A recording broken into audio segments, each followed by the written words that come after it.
ও গাঙ্গুলিদা, চাল কুমড়ো তো চালের উপরে পেকে যাচ্ছে, নামাবো কবে? আরে চিংড়ি মাছ দিয়ে এমন কিছু একটা রেসিপি দেখাও না, সবাই বেশ মন ভরে খাবে।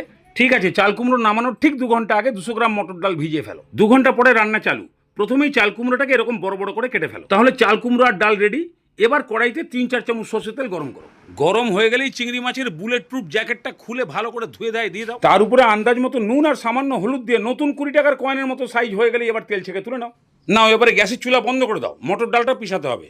একদম ভালো করে জল ছেঁকে নিয়ে সিধে একদম ঘূর্ণি মেশিনে, সঙ্গে খানিকটা আদার টুকরো, ঝাল অনুযায়ী কাঁচা লঙ্কা, পরিমাণ মতো নুন আর ওই ভাজা চিংড়ি মাছ দিয়ে একদম জল ছাড়া খুব ভালো করে পিষিয়ে দাও। ঠিক এরকম টাইপের পেছানো হয়ে গেলে একটা বাটিতে আলাদা করে তুলে রাখো। চলো আবার সেই চিংড়ি ভাজার কড়াইতে ওই তেলটাকেই গরম করে নিয়ে সামান্য একটু কালো জিরে ফোড়ন দিয়ে দাও। একটু নাড়িয়ে চাড়িয়ে নিয়েই ওই চিংড়ি ডাল বাটার থেকে অর্ধেকের থেকে একটু কম তেলের মধ্যে দিয়ে দাও।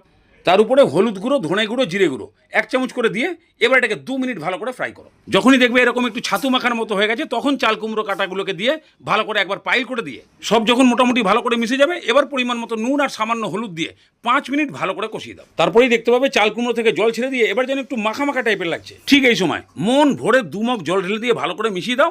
একদম চাল কুমড়োর পুকুর তৈরি হয়ে গেল।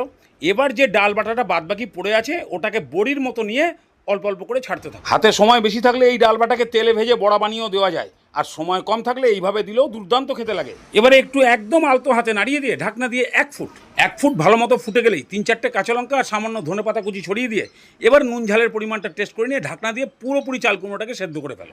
বাস পুরোপুরি সেদ্ধ হয়ে গেলেই এই গরমের জন্য একদম হালকা তেল মশলায় রক্তশূন্য থ্যালাসেমিয়া রোগী চিংড়ি মাছের ফ্লেভারওয়ালা চাল কুমড়োর ঝোল তৈরি। প্রতিটা বড়া আর গ্রেভির মধ্যে একদম ভরপুর মাত্রায় চিংড়ি মাছের স্বাদ। আর যদি নিরামিষ বানাবেন তো একদম এই মশলায় বানাবেন, খালি চিংড়ি মাছটা বাদ। সময় করে একবার বানিয়ে দেখুন, দুর্দান্ত খেতে।